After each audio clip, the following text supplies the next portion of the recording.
everyone, I'm Vibha Chauhan and welcome to jaihindclassesfundaclear. So today I will explain Class 9th Economics Chapter-4 and also this is the last chapter of this book. Now for today our chapter is Food Security in India.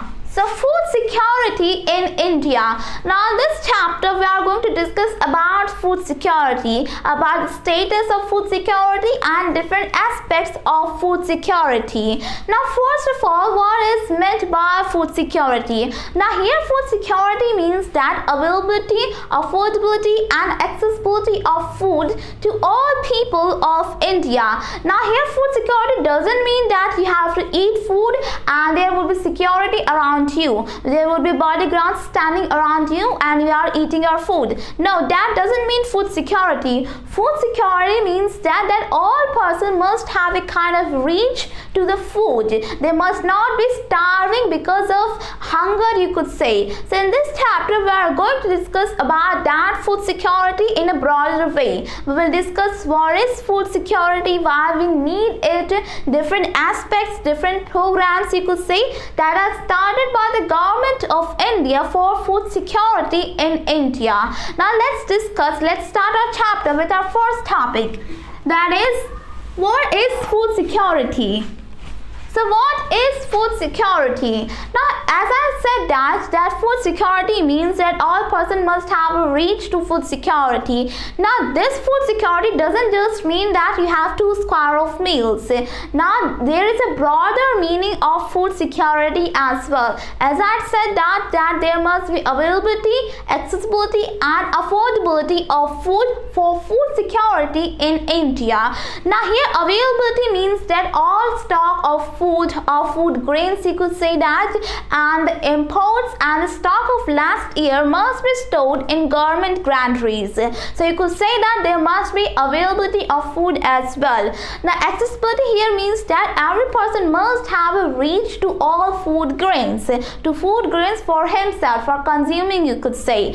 And affordability means that every person can afford all those food grains that are necessary for his dietary needs. So you could say that government must provide to all those people about nutritional food according to their dietary needs. So you could say that availability, accessibility and affordability. So by understanding it, you could say that it means the food security means that the food security in India means that there must be lot of food grains for all people, available for all people, and all people must have capacity to buy it, and there must not be any kind of barrier as well. So you could say that this is a broader meaning of food security.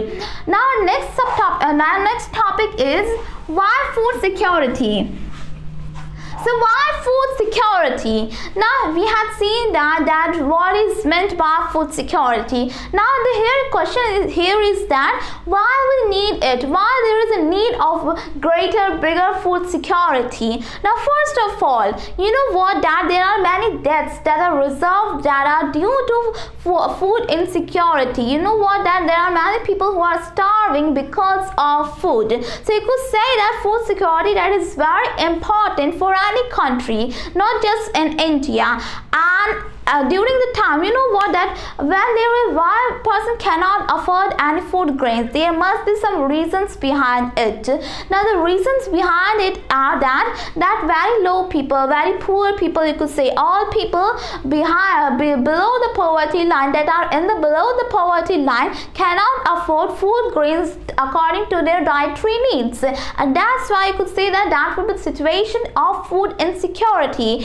Those people are below poverty line, are of the poor strata of our country. That's why they cannot afford the food grains that are important for them. But there can be food insecurity among the people who are above poverty line as well. And that's why, because of natural disasters or natural calamities. Now in the situations of earthquakes, landslides, avalanche, hurricane, flood or famine, you could say that there can be, there would be more and more starvation of people, food insecurity.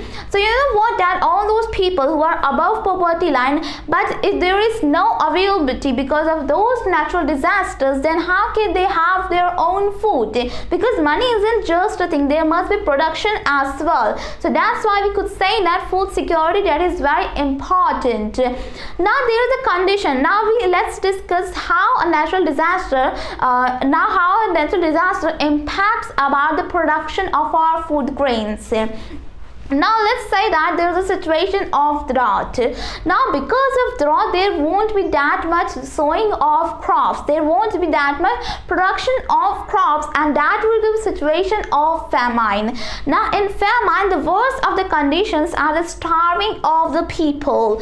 And you know what, that the worst famine of India is the famine of Bengal that occurred in 1943, and due to it many people, you know what, that around 30 lakh people or 3 million people died due to starvation. So you could say that in famine, what happens that people die because of starvation, because there won't be any availability in that area, because in that particular area if there is any natural calamities, so you could say that we cannot find the nature in that way. And even in those deaths, there would be more and more deaths of lower people, of poor people of our country. Why is it so? Because you know what, that if there is any natural disaster and there will be shortage of production, shortage of food grains, and the prices will rise higher, you could say higher and higher by the day, and that's why the poor people of that country, of that region, would not be able to afford it. So you could say that if there is any condition of famine, then there would be more deaths of poor people, of poor strata of our country. And in the worst famine of Bengal of 1943 also that happened. The most deaths that were recorded were of laborers, casual workers, agricultural workers, laborers. You could say that all those people were you could say that there were more deaths of those people. And the next reason that we had talked about was that all those poor strata people, you know what, that all destitutes of beggars and all those kind of people are also not able to afford the food, and that's why we need food security. So you could say that to prevent the food insecurity, we definitely need food security in our country. Now our next topic is who are food insecure. Now, who are food insecure? Now, here the question is that we have discussed about food security, but what about those people who are food insecure? Now, those people are, you could say that all those poor people, or those people who you could say that are providing traditional services, are traditionally the workers of India, or all those destitutes in the form of beggars or any other form, or all those you could say that casual laborers, agricultural laborers, workers in the construction sites and mines, you could say that. So they definitely have food insecure. They definitely have food insecurity, and those are food insecure. Now those people have food insecurity because they cannot buy their own food for themselves. Just leave out the family, but they cannot afford for themselves as well. Now here in your book, two stories are given of Ramu and Ahmed. Now Ramu, whose family is big, now he has 3 sons, he has 4 sons and 2 daughters and his wife. Now he works as an agricultural laborer and earns very little money, and his son also works in some way, and his wife, you know what, that his wife works as a domestic worker as well as in his fields.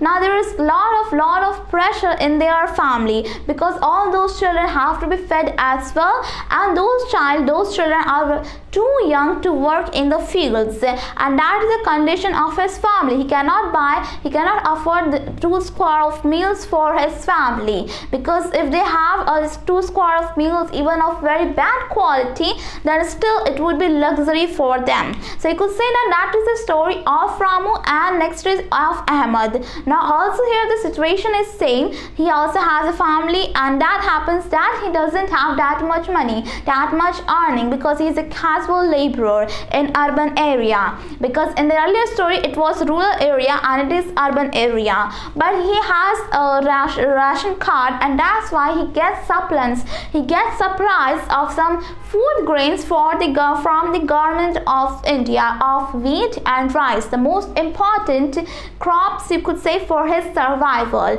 Now from these two stories, you could say that there are some benefits from the government of India as well that we have to discuss, that must be discussed as well. Now coming on to the topic, that was that who are food insecure.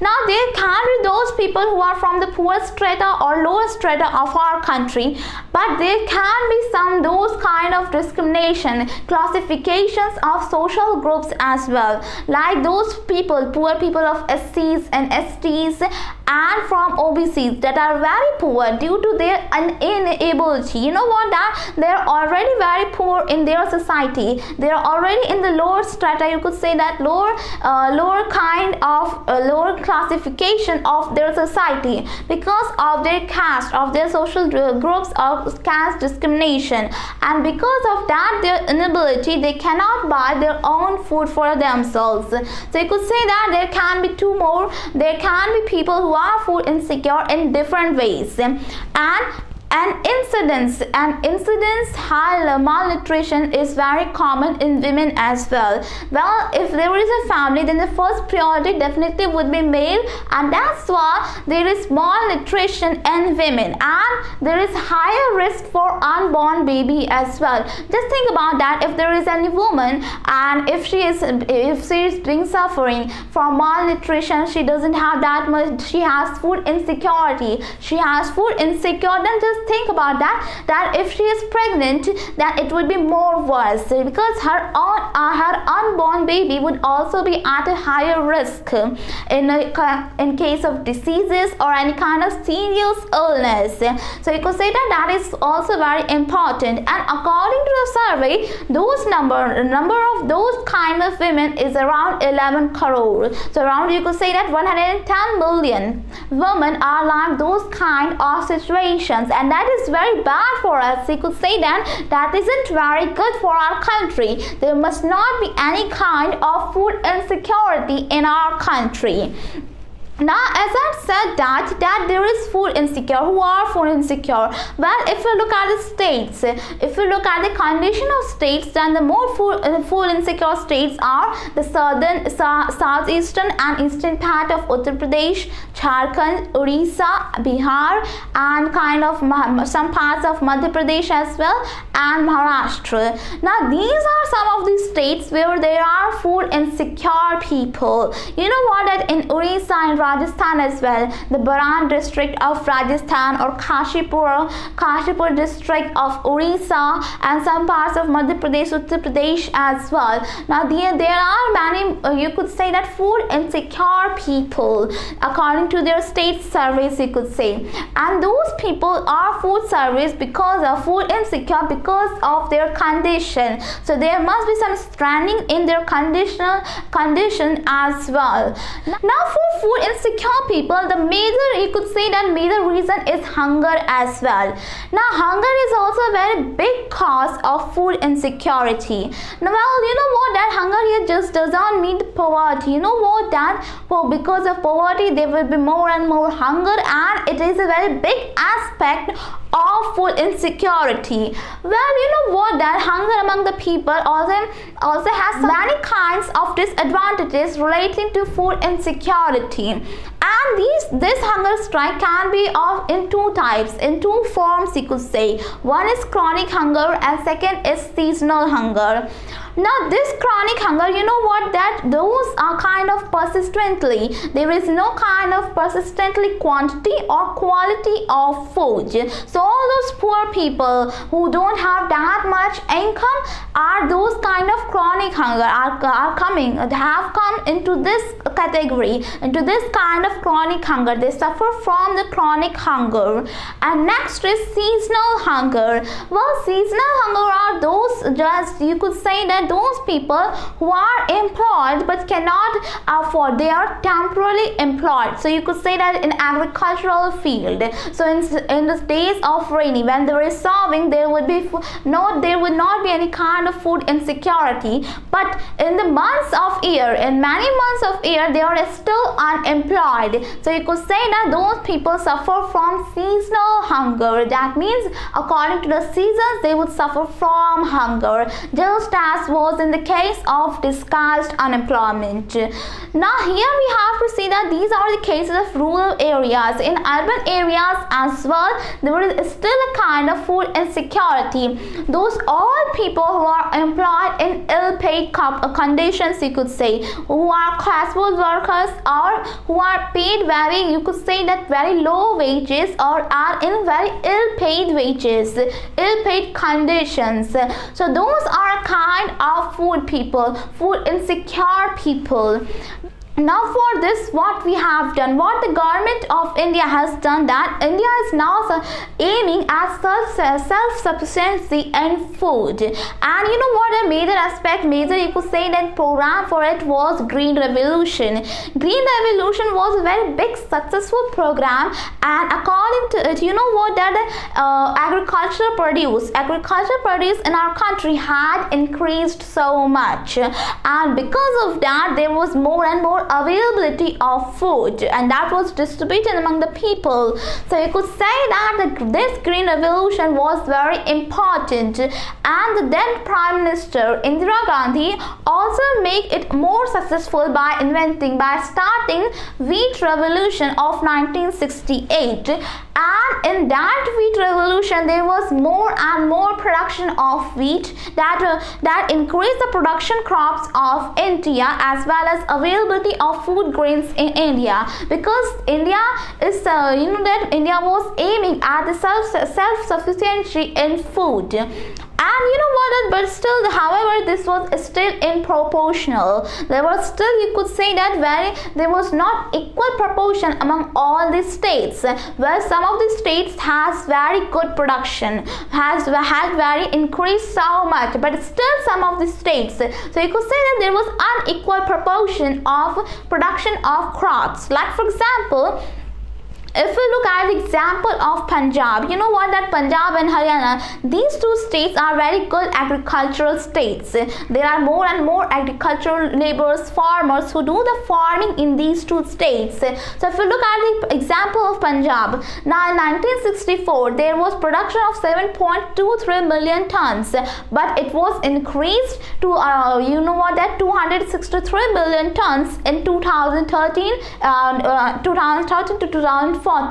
So you could say that a very good increment in the production of crops. And Uttar Pradesh and Punjab, these two states have a very good production of wheat, and West Bengal and Uttar Pradesh have a very good production of rice.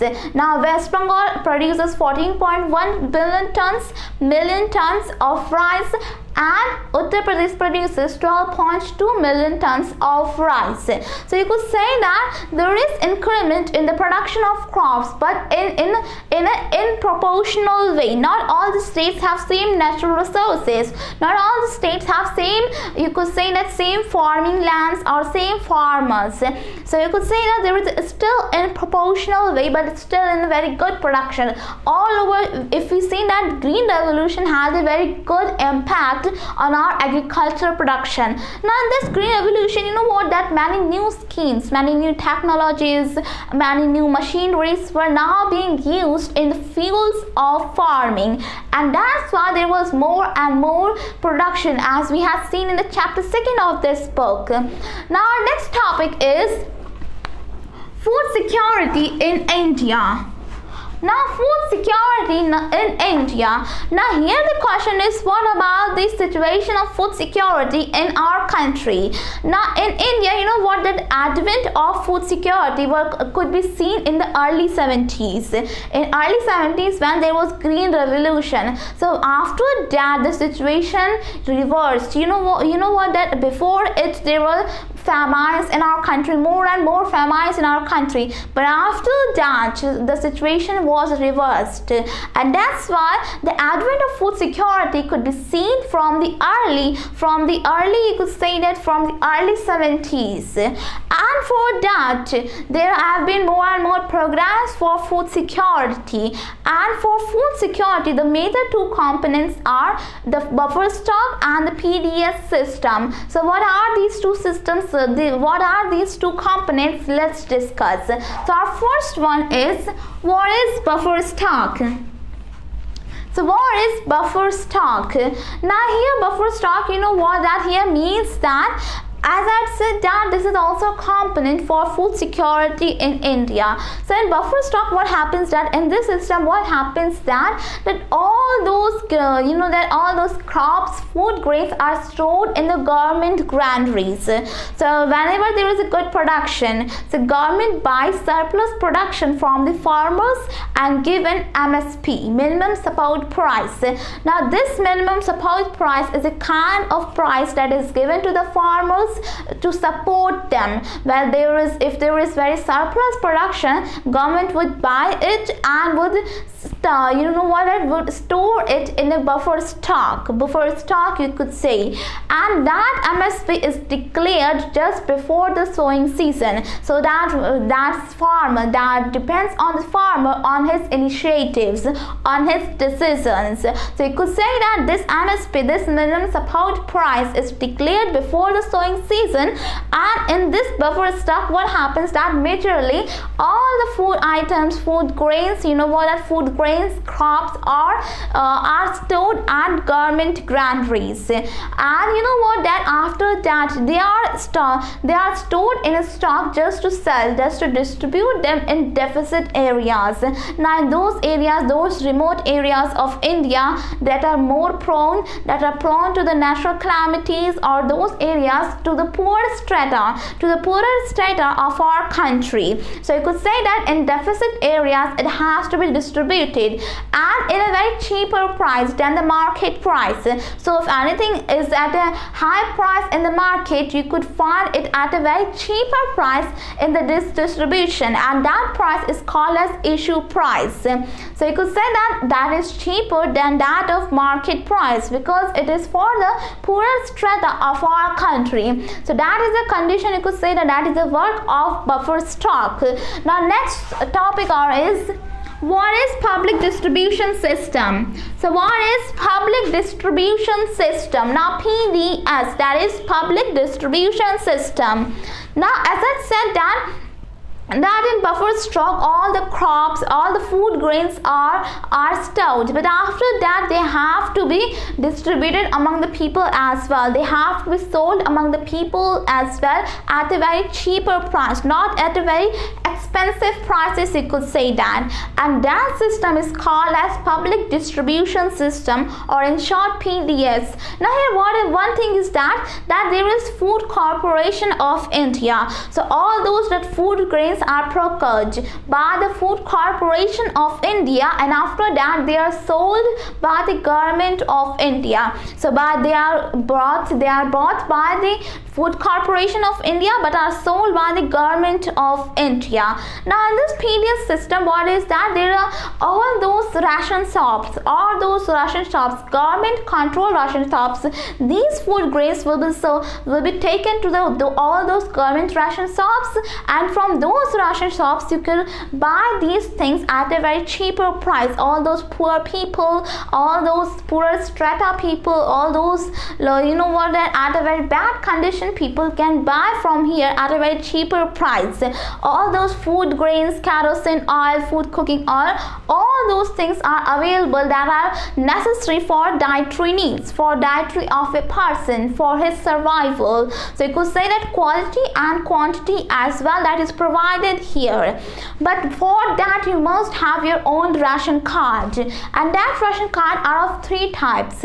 First is Antyodaya ration cards that are for the poorer people of all, that poorest of poor people of our country. And next is BPL ration card. BPL, as all of you know, that below poverty line. So below poverty line ration card are for those who are below poverty line. And there are APL ration cards for all other people left.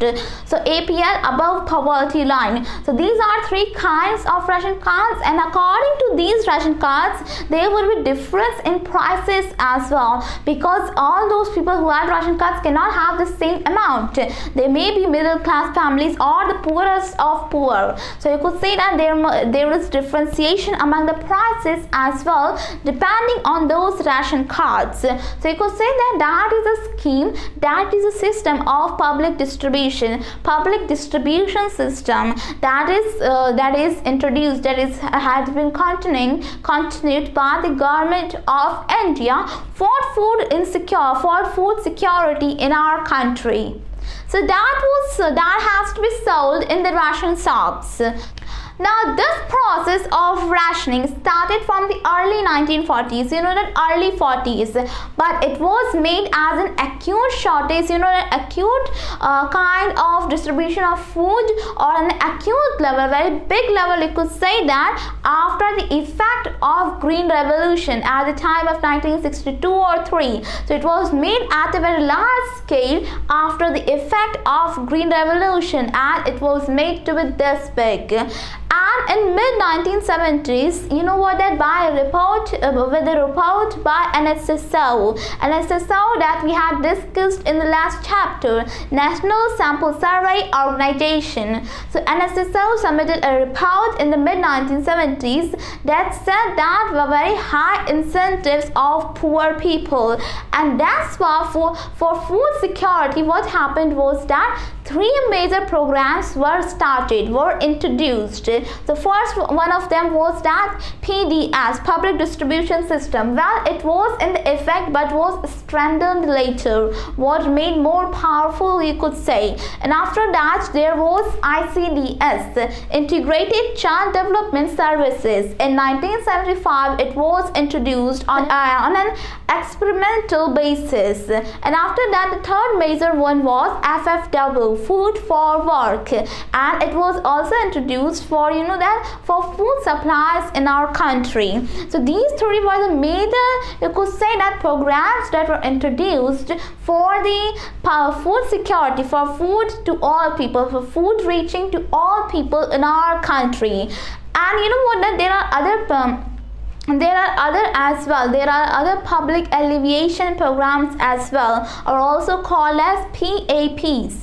Now there are many successful PAPs that have been proved very successful in case of food security, like PDS or midday schemes, midday meal schemes. That midday meal schemes that have been proven a very successful scheme for food security in our country. So you could say that all these schemes have been proven very successful, important, essential for our country.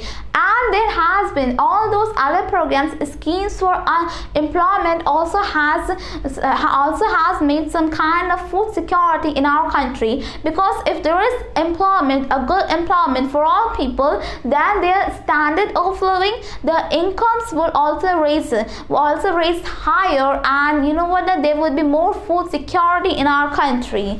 So that is, you could say, that the public distribution system, and that the major concept is of rationing. Now our next topic is current status of public distribution system. So current status of public distribution system. So what is our current status of public distribution system? Let's discuss. Now in this public distribution system, that that it is for the distributing among all the people. And in the earlier stage, there was no discrimination among the poor or non-poor. There were equal prices. There were equal prices for all of them, and it was incorporated by FCI, Food Corporation of India. So all in those ration shops, there were equal prices for all people, for poor people as well as non-poor people. And you know what? This PDS system has been very useful for our country. It has proven very successful in case of food security, for affordability for all people in our country, about food grains, about food stock, you could say. So all those food stock that are stored in our country, that are stored in our government granaries, you could say. So at early stage, there wasn't any kind of discrimination among the poor or non-poor. But after that, our government of India became more targeted. It started have been becoming more and more targeted to the poor people of our country, because the most beneficial, the most you could say that the most biggest decision, this initiative was taken. Its purpose was to reach to all the poorest of poor people in our country, and that's why it became more targeted. And how? Let's discuss. So there were majorly two programs that were introduced, you could say that as a subordinate of this program, and those two schemes were RPDS and TDPS.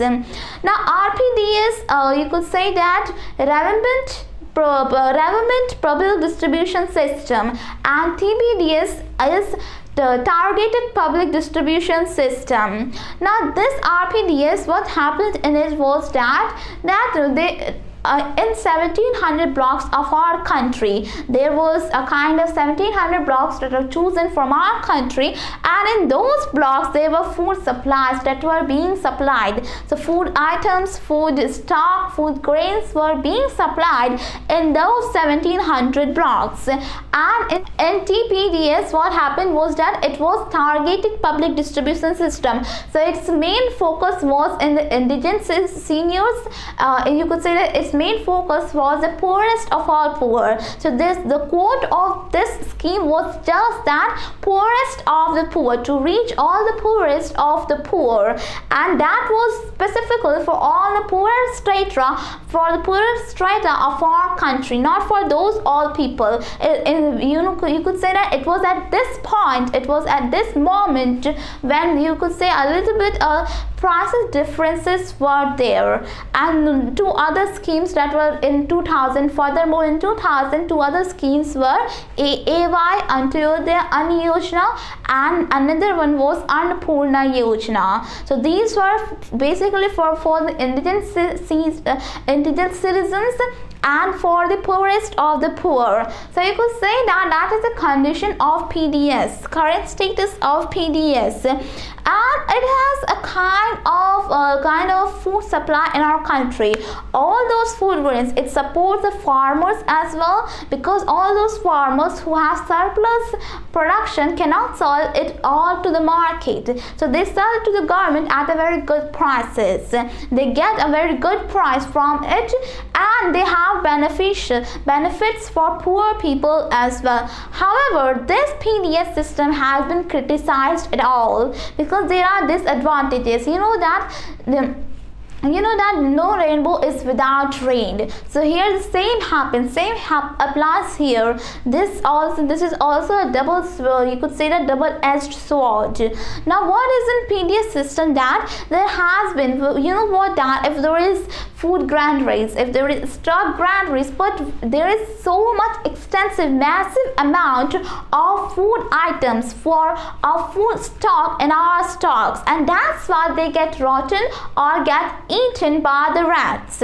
So those, you could say that a kind of wastage of our grains. And if not, then what would happen, that there are those states that are the highly, you could say that highly agricultural productive states, highly productive states, that Uttar Pradesh, Punjab, Haryana, these form a kind of so much pressure on our government, on FCI, on Food Corporation of India, because it has to get its own MSP. So for getting MSP, it needs to sell it to the FCI, but FCI already has so much amount, massive amount, like to an extent of all those kind of food stock or food grains, and that's why there has been exerting more and more pressure.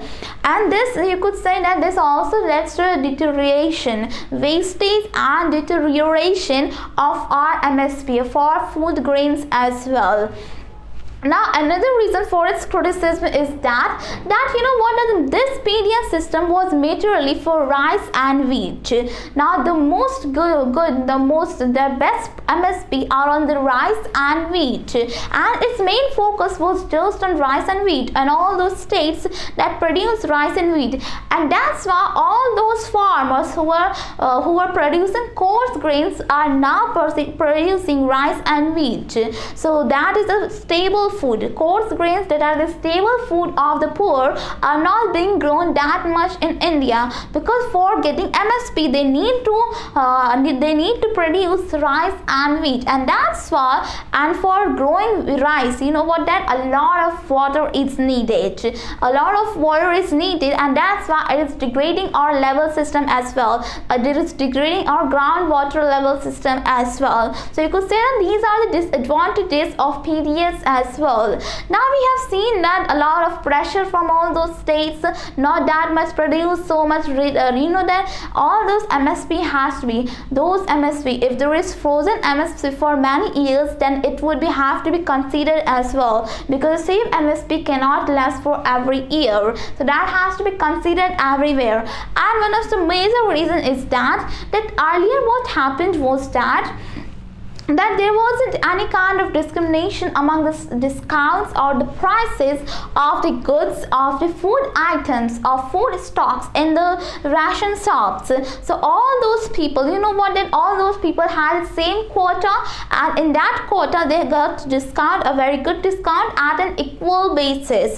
But after that, there three system of periods were introduced, three system of ration card were introduced, and that's why all those APL people who are not that much poor, who are not from the poorer strata of our country, are not buying more anymore from this ration shops, because they think that price isn't that much varying from the market price. So why do they have to go to ration shops? So they are buying just from the market, you could say that at the market price, because for them there isn't any kind of variation in the prices of the items of kerosene oil or anything nutritional in the market and in the ration shops.